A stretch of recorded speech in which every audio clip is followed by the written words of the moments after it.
On Christmas Day in 2011, a series of attacks, including suicide bombings, occurred in Nigerian churches, killing at least 41 people. Islamist militant group Boko Haram claimed responsibility. More than 1 decade later, death once again touched many families while much of the world was celebrating.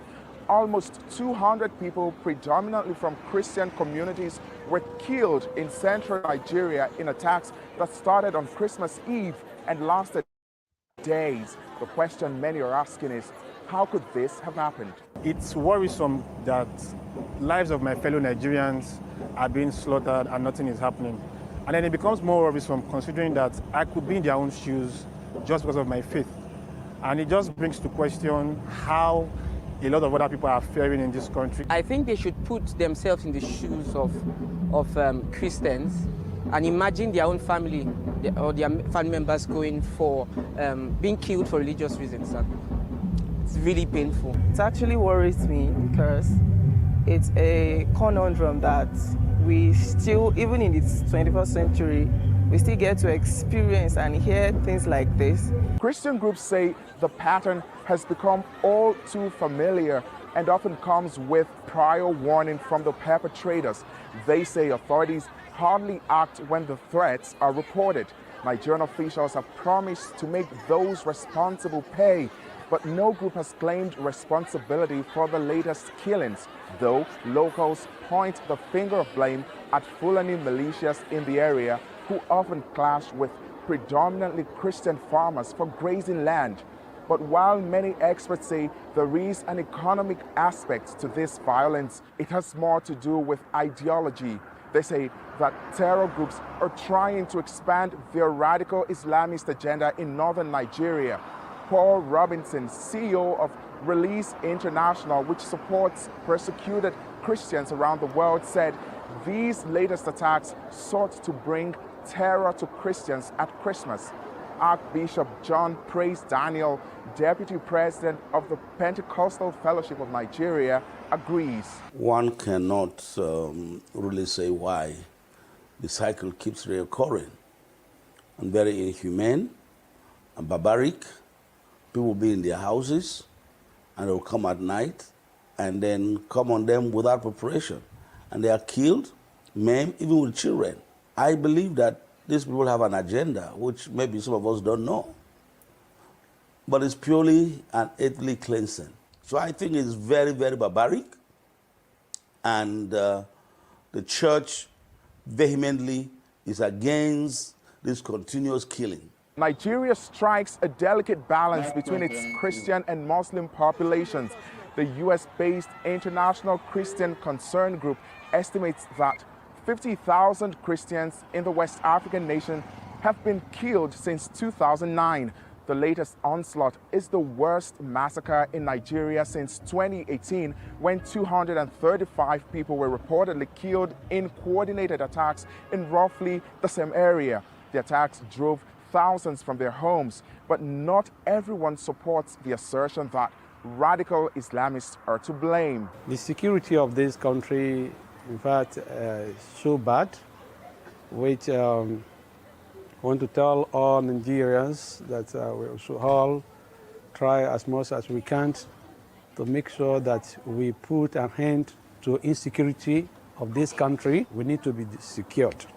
So it's a responsibility of every Nigerian. Every Nigerian is expected to contribute to security of this country. The UK-based group Release International has named Nigeria as a country where violence against Christians is set to rise in its newly published 2024 Persecution Trends Report. It is calling on the authorities to intensify their efforts to protect communities. In early December, religious freedom activists urged members of the US Congress to redesignate Nigeria as a country of particular concern in the State Department's International Religious Freedom Report. 2, 1, ignition, and liftoff of Falcon 9.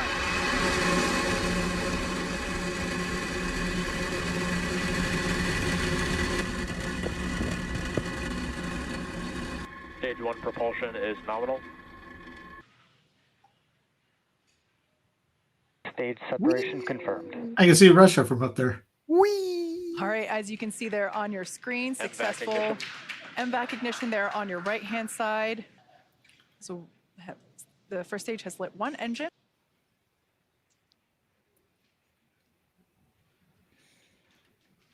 Stage 1 landing confirmed. I cut the lights. Beautiful.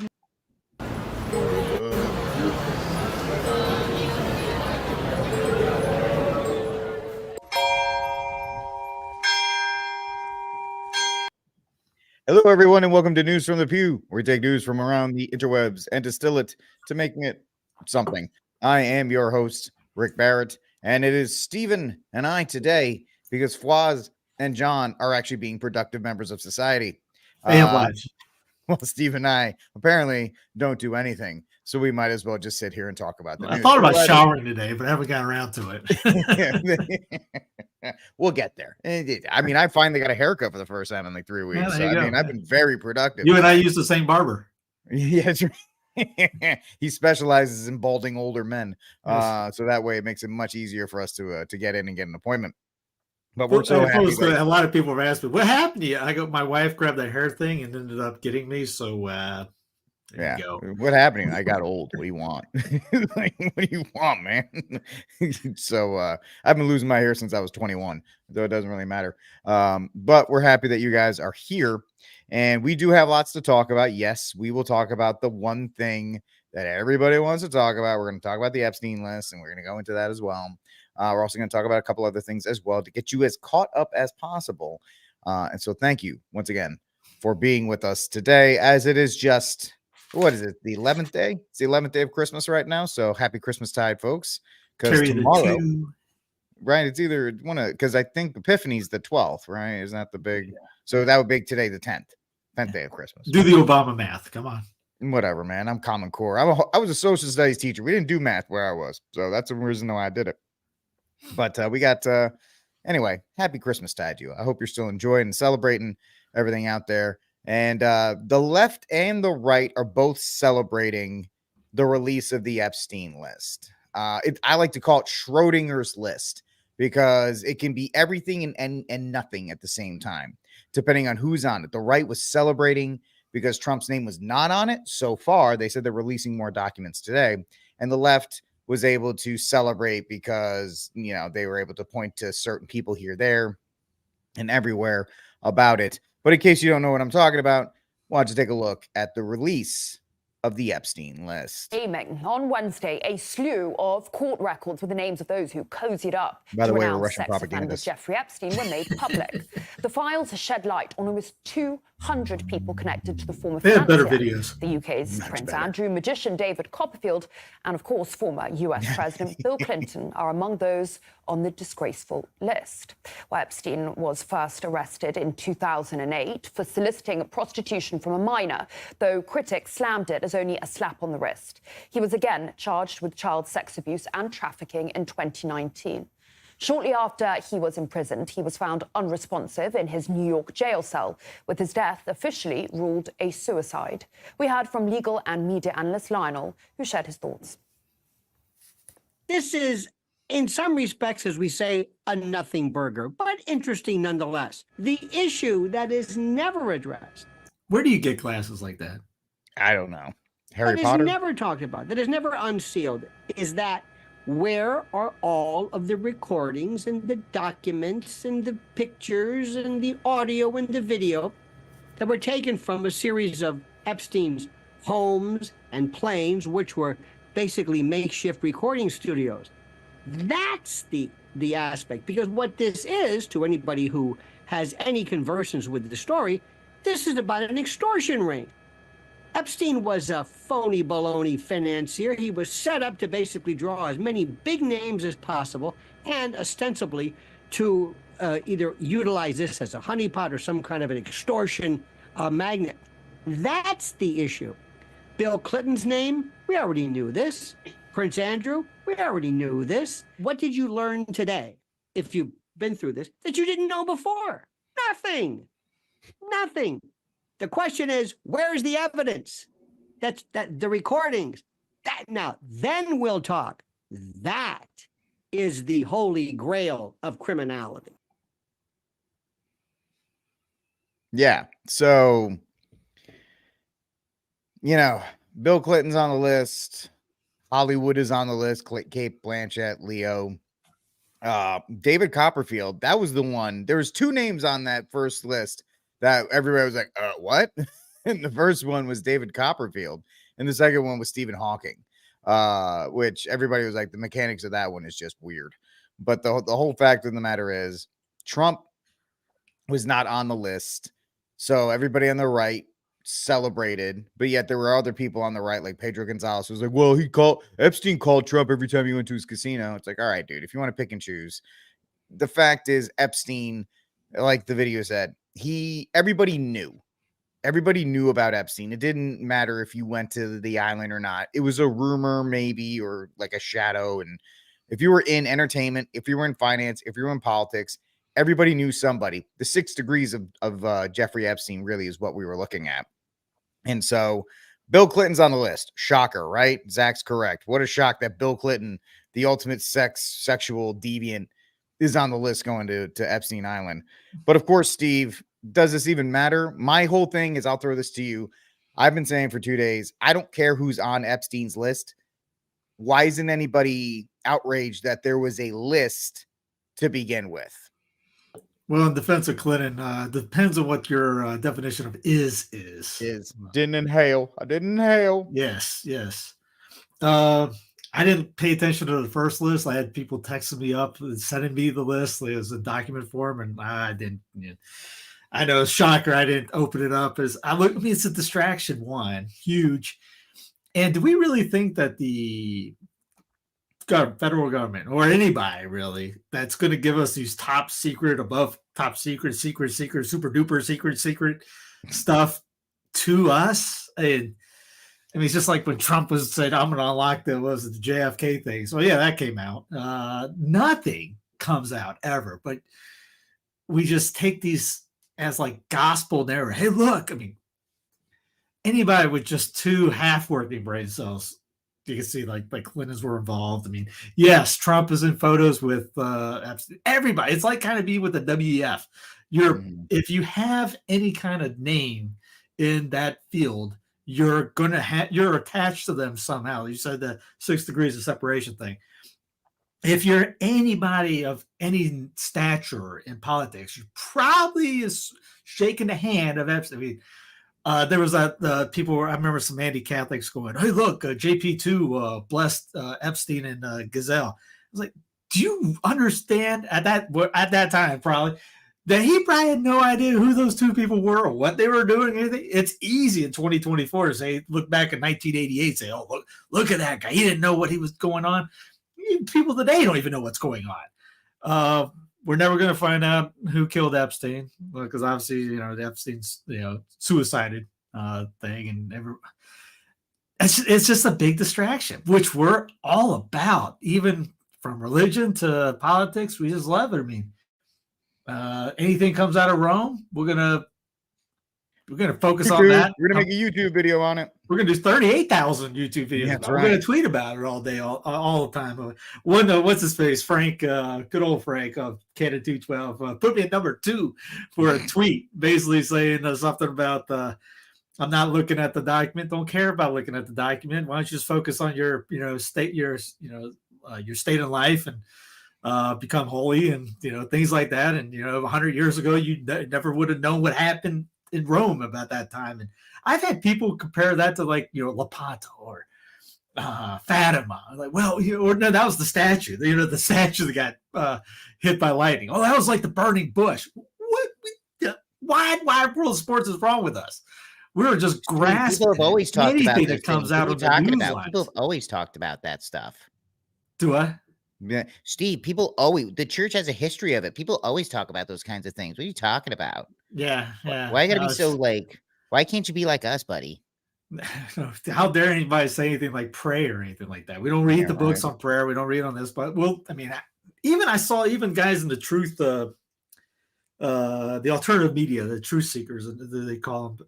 They were even saying, guys, just don't pay attention to this. I mean, you're really thinking that these, the people that you distrust is all of a sudden trustworthy and going to provide you with all these documents that are top secret. Your eyes are going to see it. We're not going to see any of that stuff. Like, we're never going to see the truthful things of what happened with 9/11, Vietnam, any of that.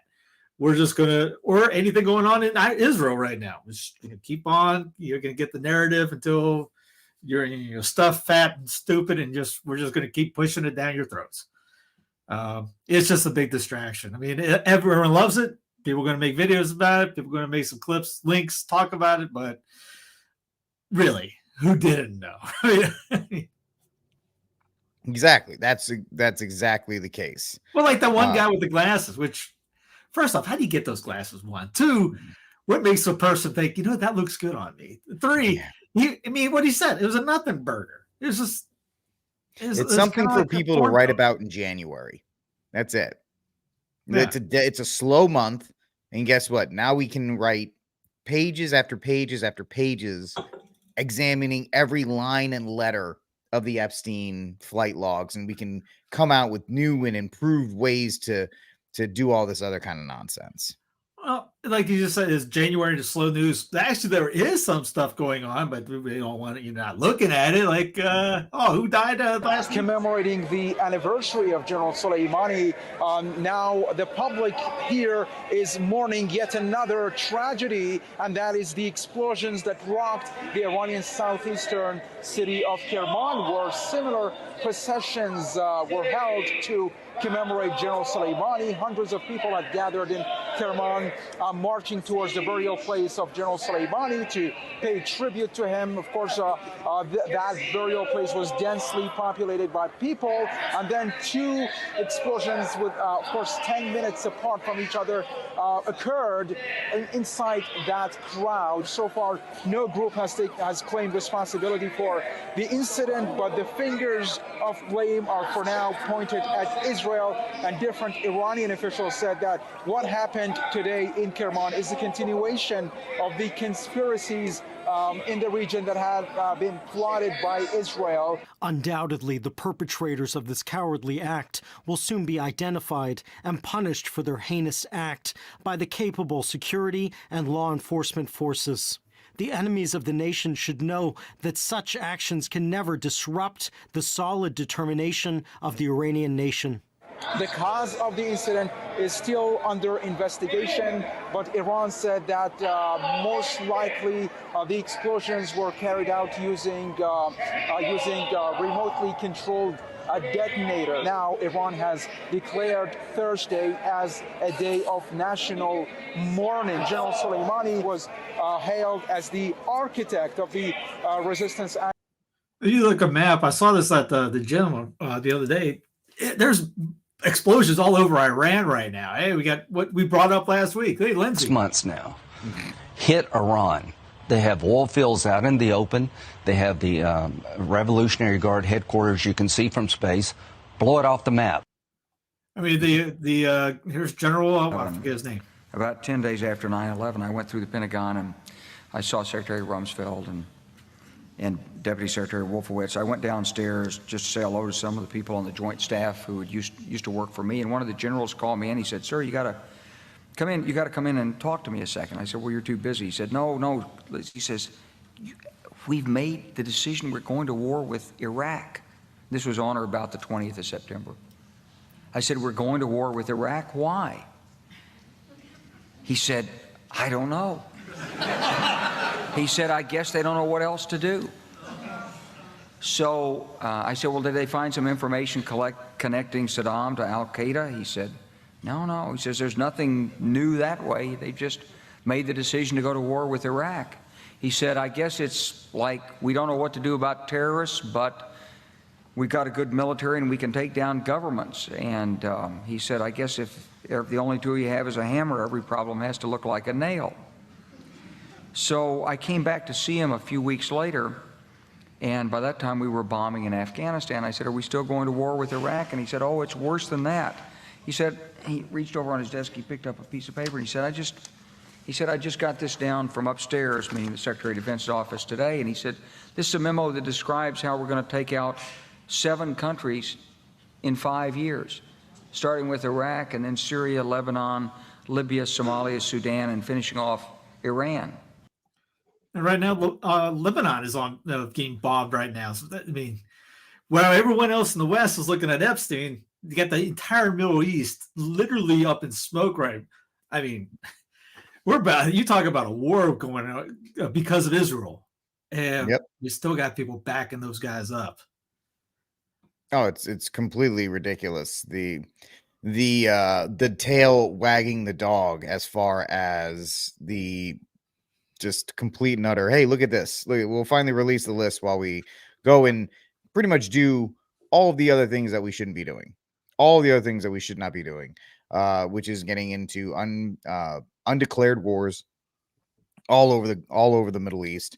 Yemen, I think if you mentioned Yemen, we're still heavily involved in Yemen. Still there. Yeah. And the massacre that's going on there. And, the world police is doing the world police thing. And it's just par for the course, right? It's par for the course. They're trying to make a ceasefire, except for one particular group doesn't want it. Well, Israel usually receives its support in the United Nations from a number of its allies. But now, during the Gaza war, Israel is beginning to see that support slowly slip away. Only the United States is stopping the resolution of a ceasefire from passing at the UN, single-handedly enabling Israel to pursue the war in Gaza. At the same time, Israel's European allies are beginning to abstain from the vote. More and more countries, even Arab countries that Israel has normalized relations with via the Abraham Accords, are voting for the ceasefire, hampering Israel's efforts to rout Hamas. Some countries, such as South Africa and Chad, have pulled their ambassadors from Israel, and other, even more powerful countries are beginning to speak out against Israel's activities. The Israeli government should do more to discriminate sufficiently between terrorists and civilians, ensuring its campaign is targeted on Hamas leaders and operatives. After Israel received such a devastating blow on October 7th, what could be the reason for the erosion of its support? The reason seems to be Israeli rhetoric. Many right-wing politicians, including military personnel located at the Kiryat, which is basically Israel's Pentagon right behind me, have come out with statements that seem to imply that this war is nothing more than simple revenge for October 7th. I've ordered a complete siege on Gaza. There will be no electricity, no food, no water, no fuel. Everything will be cut off. We are fighting against human animals, and we are acting accordingly. Human beasts are dealt with accordingly. Israel has imposed a total blockade of Gaza. No electricity, no water, just damage. You wanted hell, you will get hell. Other comments make it seem as if Israel is not trying to avoid innocent civilian casualties in Gaza. While balancing accuracy with the scope of damage, right now we are focused on what causes the maximum damage. That's the Samson, the Samson Protocol or Samson Accord or something like that. That everyone knows the story of Samson. I mean, that's literally there's a couple things like Bethlehem Doctrine, I think it is another one. But the Samson one is when you just take out everyone just to get to the goal. Politicians are actually saying that the 2 million Palestinians living in Gaza should be expelled, paralleling the Nakba of 1948. Nakba? Expel them all. If the Egyptians care so much for them, they are welcome to receive them in cellophane tied with a green ribbon. Salamat. Right now, one goal, Nakba. A Nakba that will overshadow the Nakba of 48. Nakba in Gaza and Nakba to anyone who dares to join. They're Nakba, because like in 1948, the alternative is clear. The Prime Minister, on the other hand, is insisting that Israel is pursuing justified goals with legitimate means. We will act, and not only in our right of self-defense, but in defending our common values and our future, but also in a way that minimizes civilian casualties. Nonetheless, he has to do that. He'll be in jail if nothing goes on. He'll be like, what's his face? Him and what's the Green Beret dude in Ukraine? This one's stupid. Green Beret dude in Ukraine. Yeah, I'm joking about the Green Beret part. The guy who wears a green shirt all the time. Oh, Zelensky. Zelensky's Yeah, Auto you're Parts. throwing me off here, bud. I'm like, what are you talking about, Green Beret Zelensky guy? Auto What? Parts. Yeah, they'll be sharing a prison somewhere or being Epstein together if Benny doesn't get his way. Yeah, that's very true. United Nations representatives are expressing concern about IDF behavior in Gaza. We remain convinced that the Palestinian people are at grave risk of genocide.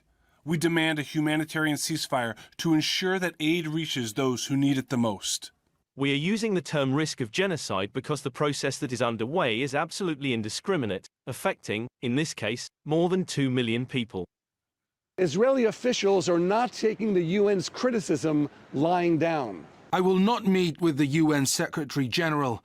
After the October 7th massacre, there is no place for a balanced approach. Hamas must be erased off the face of the planet. By the way, there's people. Did you see this? There's people that were at that October 7th thing that are suing the Israelis. They're suing them right now. You talk about their narrative collapsing. Due to his remarks, we will refuse to issue visas to UN representatives. We have already refused the visa for Under-Secretary General for Humanitarian Affairs Martin Griffiths. The time has come to teach them a lesson. The United States is playing some sort of middle ground where it's allowing Israel to pursue the war, but is trying to get it to take it down a few notches. We're not dictating terms to the Israelis. We did talk to them about what they're thinking in terms of transitioning from high intensity to what we would consider lower intensity military operations. Look, we agree with the Israelis that this conflict could go on for months. Australia, Canada, and Japan, who voted against the ceasefire back in October, voted for the ceasefire this month. And even the UK, that voted against the ceasefire this month, abstained. France voted for a ceasefire, and its president, Emmanuel Macron, said publicly that Israel could not fight terrorism by killing innocent civilians. Over the past 20 years, Israel has embarked on numerous military campaigns into Gaza after suffering Hamas missile attacks, Hamas terror attacks, and Hamas kidnapping of soldiers. But Israel always stopped short of a reoccupation of Gaza due to international pressure. This time, however, things look differently. After October 7th, where Israel suffered the rape, torture, mutilation, and murder of over 1,200 of its citizens, the worst one-day tragedy of the Jewish people since the Holocaust, the attitude in Israel towards Gaza has completely changed. This time, Israel is going for a full obliteration of Hamas and temporary occupation of Gaza until a caretaker government can be found. And even though there are growing calls for a ceasefire and even grumbling in the American administration, Israel seems to be going all the way. And they're not going to stop. And like I said, they're bombing Syria. I mean, Beirut, how many people got killed the other day?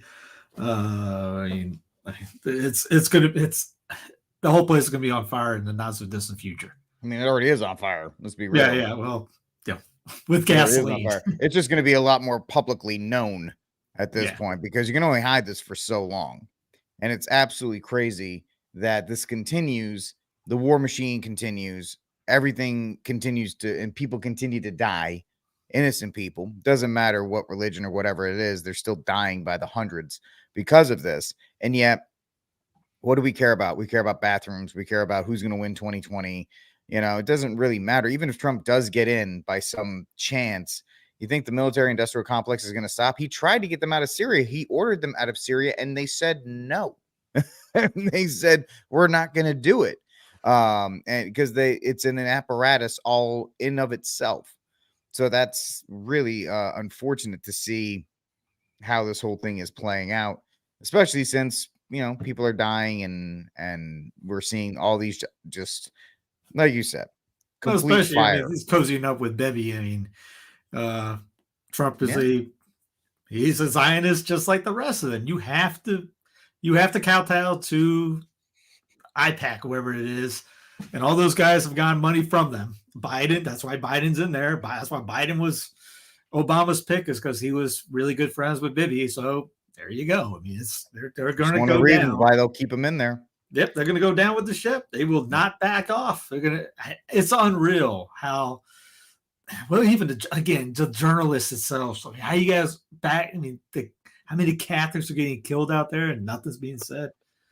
Well, that's because we're too busy arguing about other things as far as the Catholic Church. We're arguing about stupid inconsequential things or things that will get us more talking about Catholics being murdered in Israel is not going to get you a lot of CLRs, clicks, likes, and retweets. So that's not what that's the goal of it. Mr. Arrington, how are you, sir? Thank you for joining us. We'll give you a couple things to talk about. We'll give you some time to catch up. First thing we discussed was the Epstein flight lists or the lists. I don't know if you've heard anything about that. You can give us your 2 cents about that. Second thing we're talking about is the fact that the Middle East is continuing to be on fire. We have politicians here in these United States who are continuing to promote war and killing and death, even though there are other countries that are like, hey, we should probably stop this. This whole thing is not really working. So your thoughts on Epstein, and then your thoughts on, the situation, the continuing de-evolution in the Middle East, if that's the right word to use. So regarding the Epstein flight list, I can say I think they got him. You want to, John? You want to check your connection real quick? Starlink got him. Yeah. One of the satellites is right above. You want to connect and reconnect because I think, yeah. Do you remember? I was going to say, you remember Charlie Brown? You're the teacher right now. Pretty much, but that's okay. It's kind of funny in that regard. But the whole idea, as you said correctly, whoever is the coziest with the Israelis. I mean, look what happened to the president of Harvard, Claudine Guy. Because she went against the Zionists. Now they put a Zionist back in charge in Harvard. So now it's all good again. And so, of course, now that's because the right weaponized plagiarism. I didn't know that was a thing, but apparently that's something we can do now. Even though I can't spell plagiarism, but I'm apparently able to weaponize it. John, jump on in here, buddy. Give us your thoughts on all topics up to now. Try unmute. How about now? Still a little digitally. I don't know. I think there's something weird going on there. What if I do that? How's that? Is that any better? No, now we just see the little circles around the circle digitally. We should just. I didn't know we had Stephen Hawking on. This is fantastic, Mr. Hawking. How was it to be like on Epstein Island? Well, that's what you brought up earlier. How did Stephen do it? And was that how he said, "Let's get down and boogie"? How about now? I changed mics. How's that? We can't hear a word. Then we're listening to a live soundtrack of how Stephen Hawking pumps his game. Right. This is bad. Yeah. Great second attempt, John, but you're still you sounded very digital. So we'll get it figured out, buddy. But thank you for that. We needed that. Or I needed that. I needed to hear how Stephen Hawking spits game and so forth. But so the Middle East is going to continue to be on fire because the Zionists want it. They want complete and utter destruction of Palestine. And I know this is very Alex Jonesy because they want those refugees out into Europe. Like that's the plan, is to push them into Europe, push them into these United States. Of course, what's going on at the border and the fact that we're just taking the illegal immigrants, even though Nikki Haley has said that we shouldn't call them criminals. That's mean. We shouldn't call them criminals because they just want to find people to love. They just want a better life, which is, you'll find a lot of squishy Republicans who don't live near a border are like that. They're all like, they just want a better life, man. You just got to be nice to them. It's like, all right, dude. Yeah, you're not dealing with them. But the fact is, it doesn't matter in this most important of important elections who gets in. All of this stuff is going to stay the same because it's what the WEF and all those guys want. It's they want this chaos. They want this destruction because it'll help reset. War is great to help reset the deck, as it will. Well, John? you shouldn't throw those immigrants there anyways. I mean, KGP. The busing of migrants, the putting them on flights, it is shameful that that is occurring. And instead of, if the governor really truly wants to deal with this issue, he should talk to the senators in his states. How evil is it? How bad is it to send them to places where the local guys said, "Hey, come on in." Yeah, right. That would be very interesting. John, what do you think? The water's turning the freaking frogs gay, man. That's all I got to say. He's in. That's all I got to say about the Epstein thing. Is, I mean, it's what's the term? The limited hangout. That's basically what it is with the Epstein flight logs, right? I mean, they that's about all I think that we'll end up getting out of it. I mean, something that Alex Jones broke several years ago, and I mean, not to say that Alex gets everything right all the time, but he gets, as Tucker has put it well, he gets a lot of the stuff right a lot of the time, and it's or at least in regard to the real malefactors out there, and so it's what we knew already to a certain extent, but yeah, it is kind of interesting who's getting in on this limited hangout now, I guess, but just there's not much that's changed in 2,000 years. So kind of like Herod is being more or less pulled along. I don't know if you guys mentioned this. Just go ahead and stop me. But Herod's kind of getting led by I know it's kind of sometimes a vulgar expression, by another head, so to speak. Another brain, not thinking with his proper brain. And ever since then, things have never really changed. With leaders, you've got those, and in fact, I was just reading something this morning that Saint Athanasius said the exact same thing. If you have, he was mentioning, especially if you have a lot of monks and nuns in your area, but if you have people like that are counseling chastity, and especially chastity in states of life, so it also goes for lay people in regard to their marital relationships. If you have people doing that in the public sphere, he said just. And St. Augustine said something very, very similar. Just wait and see how much better the political realm is going to be, And so, of course, you can imagine that. I mean, I don't know who's right in regard to the true actors behind Epstein, and maybe this is a little bit different area than where you guys took it, but it's more or less the same thing every single time. That of course people are going to use. People have used blackmail from the earliest days, obviously with a little bit different effect and kind of with different things that could embarrass the political leaders of the various days. But it's been used for a long time, so it's just kind of if you know human nature and or if you know literature, where it comes up a lot in literature as well, then it's in a certain sense not that big of a surprise, even if it is a huge blow in a certain sense to know that there's just that many really evil people that seem like they were doing really wicked things with him consistently. But I don't know. Was there anything else that you guys brought up that kind of went along those same lines? No, that's pretty much it. I don't know where I went. Apparently, I don't even know my camera has just decided not to work. I went off as a big distraction. Yeah, that's all it really is, completely and utterly. Which I guess you could say that almost every week. Yeah. I mean, that seems to be kind of it makes sense that they want to, and again, I know we always use the they, but it's really the safest way to go. I can't remember what I was reading.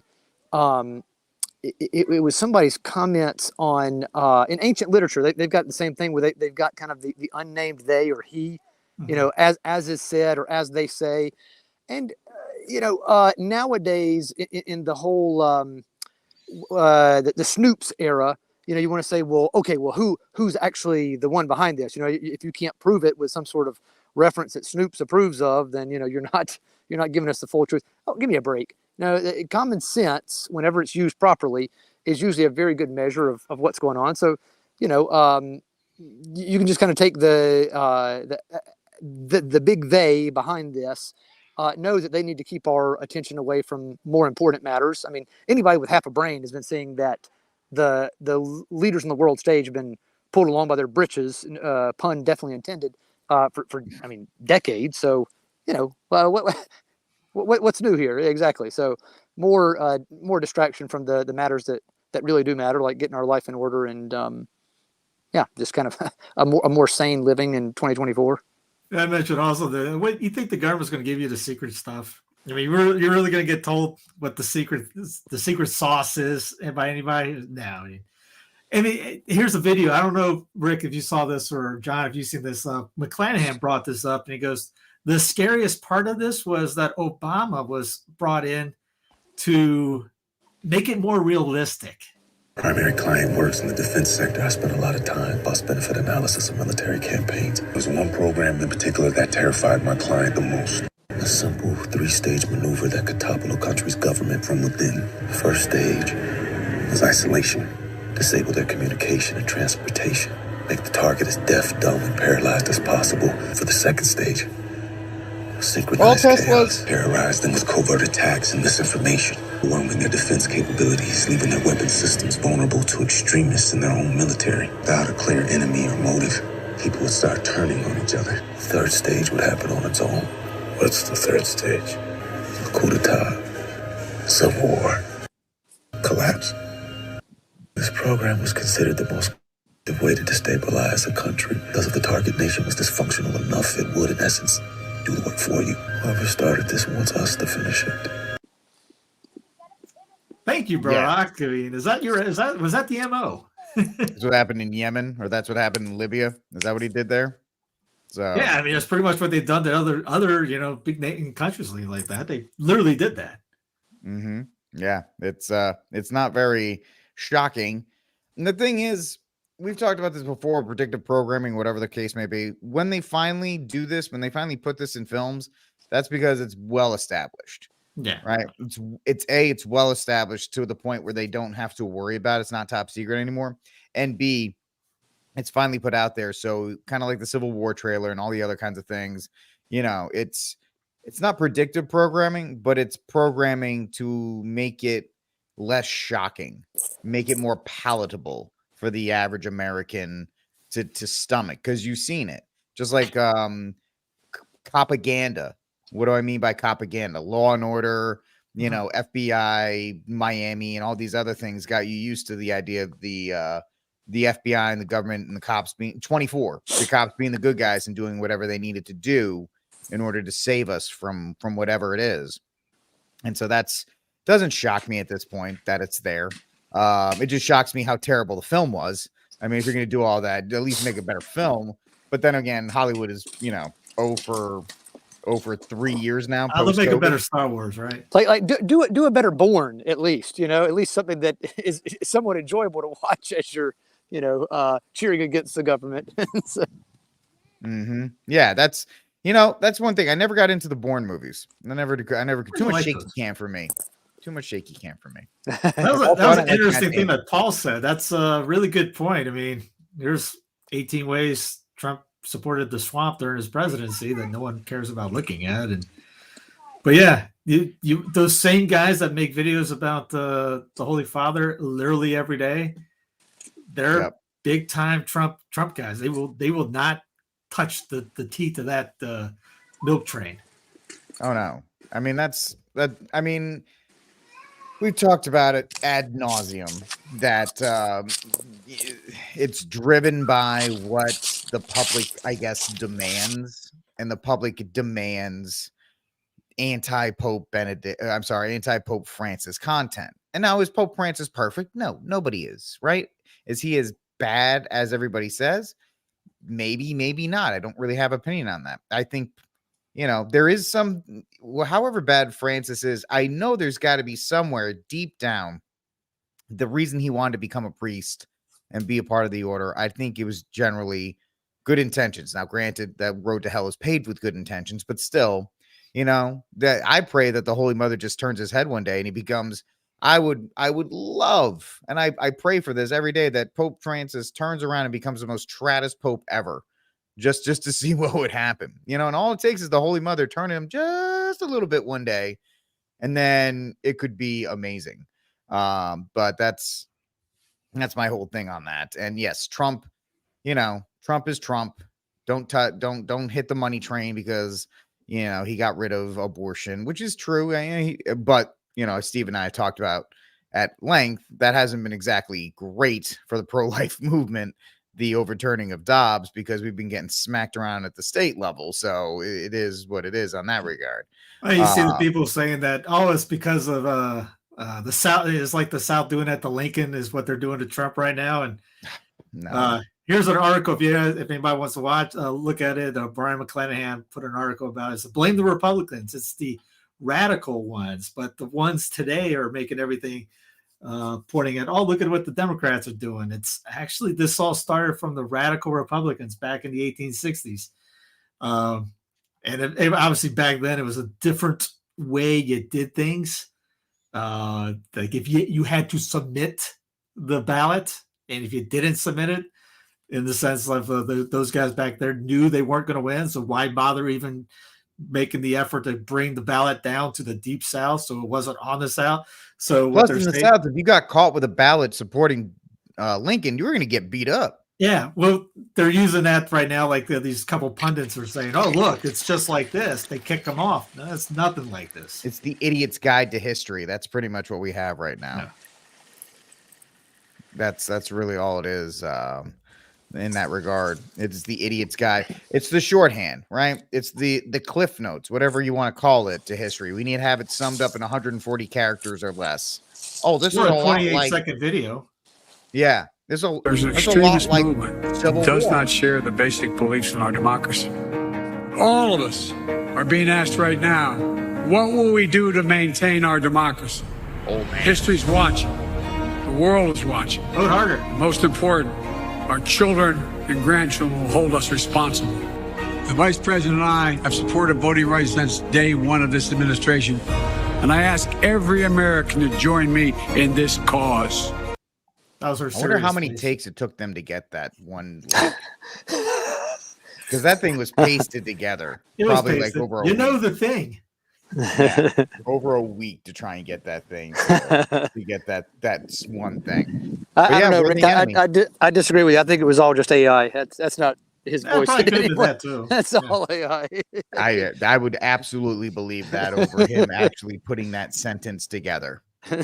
I would absolutely believe with that kind of emotion to go back into it. I mean, there's a high chance I was AI. Yeah, I 100% believe that. This wasn't the AI. AI president. I'm not going to recite some catechism for you. I'm against vicious racial discrimination in this country. So I'm not pledging allegiance to your new religion of modern wokeism, which actually fits the test. I'm not going to bend the knee to your religion. I'm sorry. I'm not asking you to bend the knee to mine, and I'm not going to bend the knee to yours. But do I condemn vicious racial discrimination? Yes, I do. Am I going to play your silly game of gotcha? No, I'm not. And frankly, this is why people have lost trust. And I know you're going to go print the headline tomorrow. I already know this. We already know how your game works. Vivek Ramaswamy refuses to condemn white supremacy because you asked a stupid question. The reality is, I condemn vicious racial discrimination in this country, but the kind of vicious and systematic racial discrimination we see today is discrimination on the basis of race in a very different direction. You want to know what the best way is to end discrimination on the basis of race? Stop discriminating on the basis of race. Do that, and we're going to move this country forward. And I don't care whether you're black or white or brown or anything in between. That's how we're going to unite this country. You people have been responsible for dividing this country to a breaking point, creating a projection of national division. I mean, people from the south side of Chicago to meetings like this one of every shade of melanin, multiple, from man to woman, doesn't make a difference, who are hungry for reviving unity in this country. And you, with your catechism that you try to get to politicians to whatever fake headline you're going to print on the basis of this conversation tomorrow, that's what's dividing this country to a breaking point. Shame on you. Look people in the eye and tell them what you've actually failed to tell them for the last 5 years. Own the accountability for your own failures as the media. That's how we rebuild trust in this country. And until then, I don't have a lot of patience to play the games. Mm-hmm. Yeah, I mean, Vivek, yeah, I love Vivek. Whatever. He wants that VP job. He wasn't bad. I mean, that dude is absolutely advertising for it. And I'm not going to lie. I saw Trump at the New Year's Eve ball. Dude looks old. He look old. He needs somebody young like Vivek at this point just to carry that energy. He's 80, isn't he? He's like 77. Yeah. I mean, but he always kind of looked younger and sprier. I guess it was all the orange makeup, but like it's starting to catch up with him now. It's going to be pretty. So he needs somebody like Vivek's age to actually carry on the torch here. Especially to be honest, if you would just sit back, put your legs crossed, and just poke your head out of the hole when there's a war that's trying to go on. That's all you go play golf, go have a couple of Mai Tais, chill out, stop doing things. What we want you to do. Yep. Absolutely. I agree. What do you think, John? Oh yeah, exactly. Exactly what you just said. Although at least with Vivek in there, it would be kind of interesting to. I mean, I think I'd maybe more than VP, just have him be the press secretary and have some interesting back and forth that you could watch whenever you're especially bored. Because it's all it is. It's just kind of. That was great about McEnany. His last one, she was fantastic in that regard. She would just openly go in there and just fight with them. Yeah. So you're right about that. I mean, the only thing is you have to admit, I mean, in the way the world works right now, not the way it's supposed to work or that it's set down on paper in the Constitution or any other document, but, the president of the U.S. does actually wield a lot of power. And so, to have someone either in the number one or as the VP who is so sane on foreign policy like Vivek, that really would be, a good thing for peace in the world. I mean, I know there's probably 1,000 hurdles in between that reality and where we are now, but I think you'd both admit too that it'd probably be a somewhat safer and saner place overall in the world, just given the de facto reality. If he were somewhere in that administration next time, that'd be my only other. He'll probably get in. He'll probably get a seat somewhere. I'm sure he'll be somewhere. He's pledged enough loyalty to Trump, and he's done enough things. You don't do that kind of brown nose. You can not get something. He's getting something out of that. Trump will reward him with something because one thing that Trump loves is if you kiss the ring. If he kissed Trump's ring, and he's done so by not smearing him, by openly, like when the Colorado thing came, he's like, well, I'm gonna withdraw my name too, and always being, he went down to Mar-a-Lago with the first indictment and said, like, we all should, he's always been pro-Trump, and that's just very smart because somebody has to carry on the Trump populism idea whenever Trump decides to leave politics. Everybody thought it was going to be DeSantis, but he's like literally a plank of wood, and now he's getting absolutely destroyed by Trump calling him like a duck waddler and making fun of his boots and all these other things. There's absolutely nothing. I mean, DeSantis everybody warned him, don't get into this race because Trump's going to destroy you and you're never going to get over it. And like it happened. The only person he hasn't, there's only two people he hasn't destroyed yet, which is very interesting. Vivek and Nikki Haley. He hasn't gone after either one of them yet. Again, like for Haley, Haley used to work at Haley was approved by him, so he's good. He likes Haley. He has no problem with Haley. I still think she'll be the VP, but yeah, Vivek, he's got his nose so far up as that when he sneezes, Trump sneezes. All right, I'm gonna push back. You guys, and Steve, I know you probably have your hands on the clips. I'm walking out on a limb here that I'm probably sawing off myself, but I don't think. So somebody made a series of clips trying to show that Vivek has not actually brown-nosed and hadn't really kissed up to Trump. What he's done is, according to this claim, and I don't know. I'm willing to be contradicted. I'd love to be corrected if I'm wrong. So y'all give me the clips. But that effectively what he's done is he knows that Trump has a huge base. So you'd have to be blind or stupid to not see that. But he knows that. For whatever Trump's demerits, the bad things about him, still, there's been a lot of injustices committed against him, a lot of lies said about him ever since 2015. And so a good ploy is to, play on those, use those and kind of, and not unnecessarily write off that huge loyal base. But I don't know. I saw a set of clips somewhere. It's been a few weeks now, so I don't have it at my fingertips. I can try to dig it up. But they're saying that he hasn't really, kissed up to Trump, properly speaking. He's not alienating that base. Yeah. Uselessly. So I ride the wave to take advantage of it in the next go round because I think yes, John. What I'm trying to say is. He's trying to present himself as the next iteration of MAGA, whatever that is. Like somebody's got to pick up the baton eventually. And I think Vivek, because like I was saying, everybody thought it was going to be DeSantis, but now that opening is there. And somebody's got to step into the populism shoes, and Vivek's young enough, and he's eloquent enough He's to quick do enough, so. he's smart enough, and he's got the quips that are way better than Ron and better than Trump in a sense, because Vivek is not going to go off the rail in a sense. He doesn't go down the rabbit holes. He's restrained. He can go down in the rabbit holes. We talk about rabbit holes, but he doesn't go personal attacks like Trump does on like Twitter or something. Call somebody a hag or whatever Trump does. He has none of those skeletons or landmines that he puts out himself.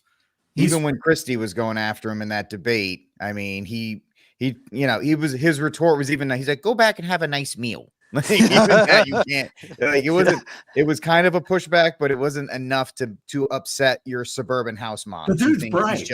He's sharp as a tack. Oh, you don't get to be that wealthy by being stupid. Yeah. So that's we have so to with Trump, that. you can bully in a sense because you got there's a phrase they have in sports called "fu money" or something like that. If you have that, you can pretty much do whatever you want and don't care about it. Trump's got that. Vivek's got that, but he's also got discipline in his speech to not play that card like, you know what, I'm just going to, pop that guy in the head just because I can do it. Vivek actually, like Jonathan brought up 2 or 3 episodes ago about that course. He went to college and he was able to manipulate with the words. He could turn somebody into a pretzel with just speaking. I think also Vivek understands internet culture more than Trump does. Trump understands meme culture, and he understands what how memes can catch on fire and so forth. But Vivek understands like the internet is forever, and Trump doesn't care. He's like, I'm old, I'm gonna die, it doesn't matter. So Vivek understands if he's gonna be in this game for the long term, he's got to be careful with how much fire that he throws out there. And it's also being real. I mean, Vivek's not, it'd be faking for him if he tried to be Trump, and Trump would be faking if he tried to be disciplined. Not do that. That's a good point. Also, Trump is not interesting when he tries to be disciplined. He's boring when he reads the teleprompter. You can tell because he just looks back to back, side to side, very prepared. Everybody's like, stop doing that. Just say stuff off the cuff. That's what we want to hear. And with Vivek, he can at least do the prepared speeches and still kind of have enough zip on them to make it interesting. So that's what we're looking at there. But yeah, Vivek's great, and I think he's needed because once again, Trump, father time's undefeated at that point, and somebody's going to have to pick it up. And it's clear that everybody else in the race is pathetic. Like I don't know what Chris Christie's doing there. He's blowing somebody's money. Nikki Haley is obviously positioning for the VP spot. And Ron DeSantis, I don't know, bud. I don't know. It should come pretty good for all levels, depending on where state you're in. In my state, we got there's quite a few GOPers, not saying the GOP is the greatest thing in the history of the world, but the guys that are in it, like there's like a Mark Richardson, for example, and a couple are really solid on our line of thinking. He might be an anti-Catholic, but we got to work. That's us that we got to work on it. That guy dude's a pro-life, pro-family, anti-trans, things like that here. And he'll probably win the governorship of North Kakalaki. So if things like that. I hate to be racial. Is that the big black guy? That is the big black guy, back pastor. He's amazing. He knows how to use the internet in the sense to get his speeches on there. So he's got quite a following here. Yeah, he's amazing with his rhetoric and what he chooses to push, and he's also very pro-gun. So he gets a check mark from me in that regard. So there's that. But yeah, that idea is the pushback of what we have, and the only solution, Steve, is to build it up from the local out. Right, that's the only way you're gonna save whatever small part of your county, state is to build it up from the ground up, not top down. The top down is never going to work that way, no matter what you try to do. Funny you brought that up. I just saw a thing come through from an alert that our boy Jason, what's his face, Whitlock is doing a show right now. A clip. Why there are no black communities, only black neighborhoods. And that's not just to do the black thing, but that's you can do that with Catholic thing. Why are we not more focused on it? More people will watch CPAC or worry about what can we do to convert the world instead of trying to convert the block. Yeah. In a sense like that, we don't think that the small is beautiful in a sense. Why don't we have more friends in our areas than we do on Twitter? We have more friends we talk to on text than we do in person. And it just like his thing was, they don't have any neighborhoods. They don't have any communities as neighborhoods. I mean, John, when you were growing up, we were small town guys. We knew the chief of police I knew in Cowpens. We had one stoplight. I knew his son. I played ball with his son. Everyone knew each other. We were all tight knit. We were the only Catholic family in the entire town. But everyone had that close relationship with each other in schools. You knew everything about everybody. You knew where the park was. We had our own little festival. We had our own little circus, whatever. It's nothing like that anymore. No, and even I don't know. It's still maybe a little bit like that in certain little towns. Like even the town I grew up in, Lawrence, South Carolina. It's still a little bit like that. The folks that stayed there, I think, are glad they stayed there. The folks that moved to a big metro, like even the closest big metros to us were Charlotte and Atlanta. The ones that moved there, they found that even if you're in a suburb or something like that, or kind of a smaller town outside the metro, there's none of that close knit where you know everybody in town. Like if you get sick and the mom, a mile down the road where you rode your bike to knows to take you back home and knows exactly where you live and all that. But no, exactly. So that sort of neighborhood thing is gone. It's worth mentioning since I'm the Greek and Latin nerd here. I'm the one who likes to curl up with a book in Greek or Latin. The Greek word from which we get the word politics, polis, right? Originally it's just a city. Right. And the city state, it's from that we get the word political animal. That is that we're city animals in the sense that you might have the different boroughs or the different regions of a city, but it's still like the one same city. That was their political unit because that's about as big as you could really get. You got your neighborhood, then you got kind of the polis, all right, the city. And then you can have a city state where it kind of expands a little bit beyond. What you might consider now a main metro area is what you could have in antiquity. But, when you get any bigger than that, you're not talking about the same group of people. You're talking about people that are so loosely connected. There's nothing that's binding them there together. I mean, it's the only thing I'd say is that it's a near miracle that they've been able to encourage people to join the military in these bigger countries for so long. But part of that, I think, has been more just kind of the economic threats that or the promises. If you did, if you actually survive, what you're going to get in return.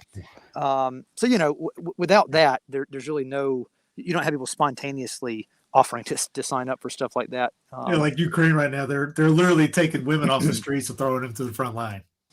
They've wiped out 2 generations of men in that country. It's completely, it's just so tragic.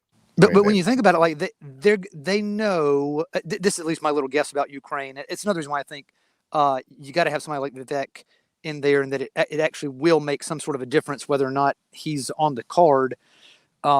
Because otherwise, with something like Haley or almost anybody, even DeSantis, sadly, it looks like Israel and Ukraine are going to be ghost spots. It's just say, all right, it's worth going to war over these places, but the reason it's so sad for a place like Ukraine, especially, is that you're emptying them out of all of these able-bodied men.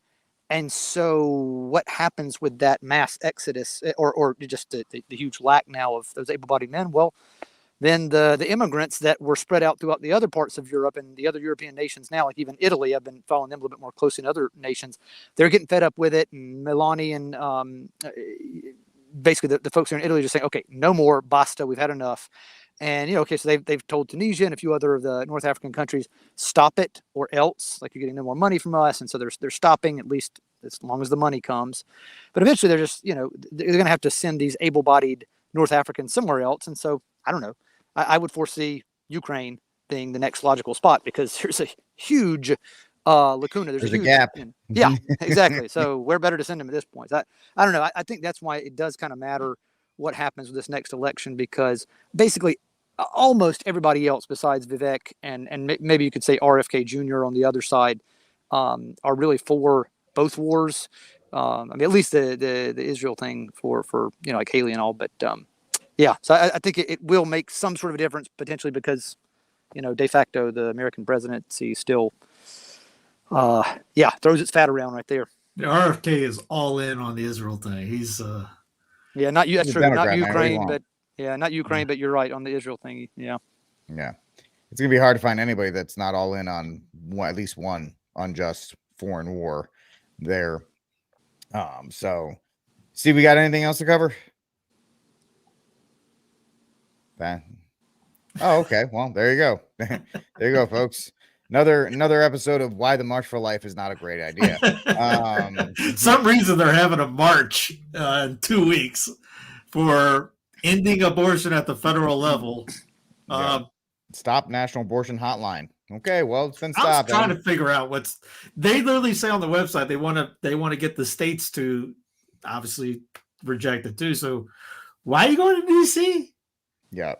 A lot more parties doing the speaking too. But hey, get your field trip ready. I'm sure buses are getting ready to go up there. And if you say anything bad about it, I know I'm the jerk. Yep. But hey, we're gonna go up and march for something that you already got taken. It's already care accomplished. Of? Already accomplished. But It's already accomplished. Mission accomplished. Where's the Bush flag? Mission accomplished. I mean, literally, it's why are you there now? I call me crazy. I don't know. Yeah. Yeah, I wish one day too we could figure out whether or not it's true what they say about Hungary. You know how Hungary and I think Poland too are given these tax benefits and basically even gifts of money to folks who have children. I read somewhere where it claimed that their numbers for children and then for abortion have not changed all that much. Like, I mean, statistically, it may be, a very, very small 10th point up or down, as the case may be, but that it hadn't really been impressive. So, I mean, it seems like that would be the only logical way forward to try to decrease the desire to have abortions is to, basically encourage people to marry and have children, with the tax breaks and other sorts of things that would just make it reasonable financially to have children and not too difficult if you do. But if that isn't even helping in Poland and Hungary, as I think is claimed by some, then I mean, really there's only one other option left, and that's you just got to convert all the people around you. You mean burning down abortion clinics isn't the way to go? Apparently not. Apparently you got to burn them up with the love of God, or else they're going to kill babies, because that's what folks who aren't in love with God do, is they have child sacrifice. Yeah. No, but you see what I thought you saw? Did you see that story from 2022? The lady in Wyoming got she torched the clinic and just got the fine was imposed on her $298,000, which, as people predicted, most of that will go to the insurance company, where they'll rebuild a new place, and 0 hearts were converted. But in our new way of let's get how would you say, destruction, I guess. I mean, none of the people that are backed up the satanic statue guy, which was a politician who took advantage of a situation for his own political needs. The people that are backing up the Protestant girl that took out torched the abortion clinic, which they got the money back. It's not 0.0 of the guys that are defending would ever do something like that. Still, they would tell you how bad you are. None of them backed up the ULEZ people in England when they took down the surveillance cameras, when they were literally spying and keeping you locked in your home for what's coming up in 2030 project. Silence, not a peep. But you're the bad guy if you say, we shouldn't be torching clinics because it's not, you can't do evil for good. Or hey, there's something weird about this politician thing, taking advantage of things where he can't ever win. Now people want him to run for president. Maybe am I the only one seeing that? Yeah. I don't pay attention to him anymore, so it doesn't really matter. Yeah, it is what it is. I work weird. Yeah, I mean, you also see all that stuff, but that's a pretty interesting way. And on that note, we are gonna move over to our Saint of the Week and our cry room. So, Steve, I'm gonna go to you first because I can already tell by John's face that he doesn't have anybody ready to go. I think I know where you're gonna go, so I won't come close to that Galaxy guy. But Guardians of the Galaxy. Oh yeah, absolutely. Yep, that's my Saint of the Week. So don't you dare! Don't you dare! I won't touch it. I won't touch it. Yeah, cry room. Well, I guess I'll throw in the life March for Life thing. That again, why are you still doing it, and why are we bringing in Protestant pastors, and why is this? I mean, is it a money making thing? I mean, what is it? You got everything taken care of. You got the goal down. You should be focused on the states in which we're getting creamed at every state thing, but we're still running the original offense. We haven't called an audible or anything like that. It's just weird. Saint of the Week. I just put a sermon together by this one priest who talked about Saint Daniel of Padua, which I didn't know before. It was the prison ministry, and it was fantastic. I didn't know he was pretty much in between two planks. I had to look that. He doesn't say it in the sermon, but he was nailed together by two wooden planks, and he's the patron saint of incarcerations and prisons, and prison ministry is something we haven't. And he brings up the one point. He goes, it's pretty much been relayed to like lay people, and what can lay people not do? If you ever been in a hospital, you'll probably see somebody come in. God bless their hearts, they mean well. But I remember when Stephen with our firstborn was in Denver, and somebody came around asking, just pop their head in. Would you like the Blessed Sacrament today? It's like, would you like Coke or Pepsi today? Like, literally pops her head in. And we both looked at each other. And she goes, no. Can you do confession? I mean, how do you know I'm ready for communion right now? And just tossing it out like crackers. Just throwing it out here. I got some communion here. Hey, you want some right here or over here? It was just weird. And apparently that's just like in the prisons he was bringing up, laymen are doing it. So again, you can't do confessions. It's, delegate to the priest, but laymen can do stuff like promote, buy materials like rosaries, medals. When I was with a group, Upstate Warrior Solution, before I moved to Denver. Is kind of, if you heard of Wounded Warrior Project, it was created because the guy that he used to work for WWP, Marine, saw that they were pretty much pocketing money and no really good vet was on the board, and almost took them all out. I think what it was. Anyway, started this group, Think Locally, Act Locally. It was just in Greenville, Spartanburg, and Anderson counties. And my job there was to go into incarceration centers and find out who the vets are and what they needed. If they need a lawyer, whatever. But the Muslims were given books left and right. All I heard is how big the Muslims were doing in the prison project. So, yeah, we need to, buy books for the prisons and centers like that, and get them in there. People will take it. You can just hand deliver it to the front desk, and they'll put it in the library. It's really easy, and maybe support your priest who maybe does go, or ask them if they go, and they can distribute medals and scapulars. And this group in particular, I'll have the link up later. They give green scapulars to as many prisoners as they can. Yeah, it's great. That's absolutely fantastic. All right, so John had to go because his phone's dying. God bless, buddy. Always great to have you on. I'm gonna go with my cry room, and it's this lady, Sai Tawambi, who sold this blackboard for $70 million. I did that for free for 10 years. I know. Did that in first grade. Yeah, and whatever, modern artist crap, and that's just how it is. Phenomenal. Yeah, that's absolutely terrible. There's a modern art place in Denver, and they talk about how stupid money they have. It's all money laundering. Modern art is nothing but money laundering. That's all it is. And if you don't believe that, then you're foolish. But my saint of the week, and thank you, Steve, for leaving it alone. My guy used to be, Pratt, listening to Father. Everybody bangs on Father Mike Schmidt. Father Mike Schmidt has probably brought more people back to the faith. He's a good dude. Any of the YouTube channels out there outside of maybe Steve's. He's great. I know people that know him and say he's very trad friendly too, but he's solid. Yeah, I mean, people, because he speaks to the masses and he doesn't exist within the trad bubble. A lot of trads are like, oh, he did that, they did that. The dude he's converting souls with his Bible in a year and all this other stuff. And apparently Chris Pratt has been listening. He revealed that he listens to Bible in a Year by Father Mike Schmidt. So, great. So I guess that's two saints of the week I'm going to throw in there. Pratt for listening, and Father Mike Schmidt for continuing to do that work. Also, third one, because Steve didn't mention it, and I'm going to get it in while I can. Where is he? That's the school shooter I'm going to talk about later. You're nominating yourself? Yeah, I'm going to nominate myself because obviously I deserve it. Where is it? Come on, man. Where did I lose this thing?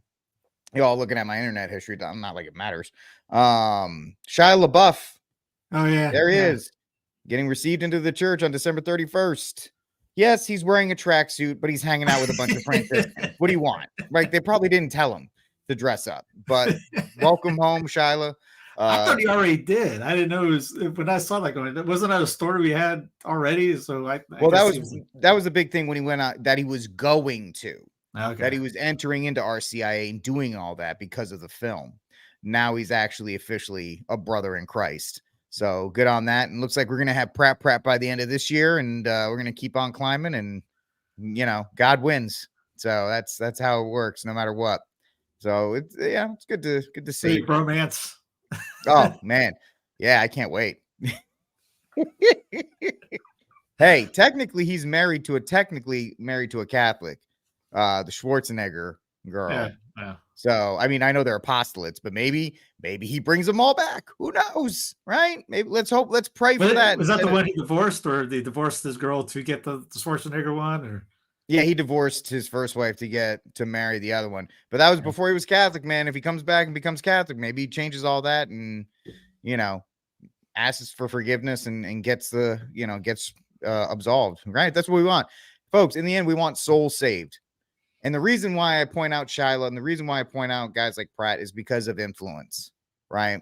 How many people can they touch? How many hearts can they touch and possibly bring back? Far more than any of us here.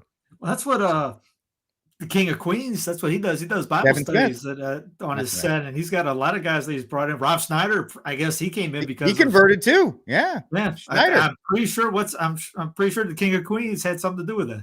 Yep, because he's part of that crew that runs with Sandler. So that's all good, man. It's good. Every soul that comes back, regardless of their status in life, is a win. See if Adam Sandler and Chris Rock come in, that'll complete the group. Dude, if we get Sandler, yes. he's gonna have to confess every single movie he made up to at this point. But still, I mean, what are you gonna do about that? But still, all good things and some positive news there. All right, that's it for this episode of News from the Pew. Like, subscribe, share News from the Pew. Folks, we'll talk to you all next week. God bless and Viva Cristo Rey.